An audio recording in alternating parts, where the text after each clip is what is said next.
দায়িত্ব পালনের সুযোগ দেওয়ার, কিন্তু সেই মাত্রাটা যদি ভারী হয় তাহলে আমাদের কিছুই করার থাকবে না। আমাদেরকে কঠিন সিদ্ধান্তের দিকেই যেতে হবে। এই সিদ্ধান্তের দিকে যাওয়ার মানে হচ্ছে আমি সহ আমাদের সবাইকে সতর্ক করে দেওয়া, সাবধান, সবাই সাবধান। ভাই এবং বোনেরা, শয়তান কি আমাদেরকে ছেড়ে কথা বলবে? মানবতার সূচনা থেকেই শয়তান মানুষের ক্ষতি করার জন্য লেগেই আছে।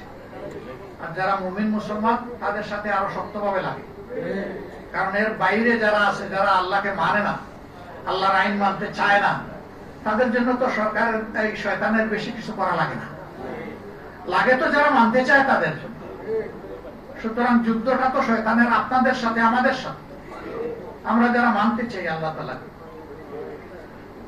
এই জন্য খেয়াল রাখতে হবে নফসের দুঃখ এবং শয়তানের ওয়াসওয়াসা যেন আমাদেরকে পরাজিত করতে না পারে। সর্বক্ষণ আল্লাহ তাআলার সাহায্য এবং আশ্রয় প্রার্থনা করতে হবে, আল্লাহ তাআলার দরবারে ধারণা দিতে হবে, আল্লাহকে ভয় করতে হবে।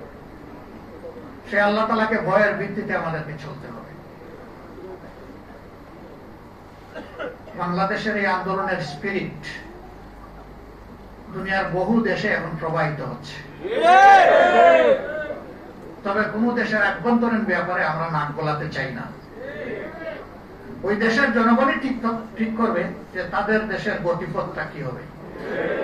একইভাবে আমরা এটাও চাই না যে কোন দেশ আমাদের আভ্যন্তরীণ বিষয়ে নাক গলা।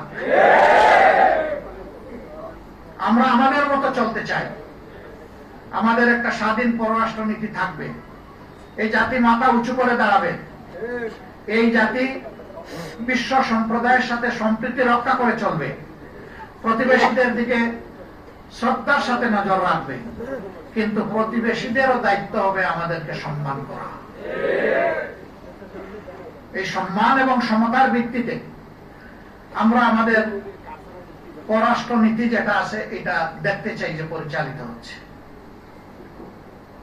সীমান্তে যে বাড়াবাড়ি করে আমাদের প্রতিবেশীরা, আমরা তাদেরকে অনুরোধ করব শান্তিতে আপনারাও থাকুন, শান্তিতে আমাদেরকেও থাকতে দিন। আমাদের শান্তি বিঘ্নিত হলে আপনারাও শান্তিতে থাকতে পারবেন।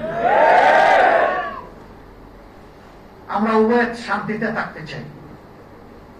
আমরা তো কারো ব্যাপারে নাক গলাই না, হাত বাড়াই না, তাহলে আমাদের ব্যাপারে কেন নাক গলাবেন, হাত বাড়াবেন?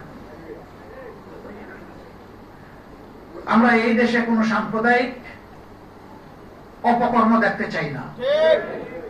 আমরা দেখতে চাই যে যে ধর্মে বিশ্বাসী হোক তারা সবাই মিলেই বাংলাদেশী, তারা সবাই মিলে এদেশের নাগরিক। সুতরাং নাগরিক হিসাবে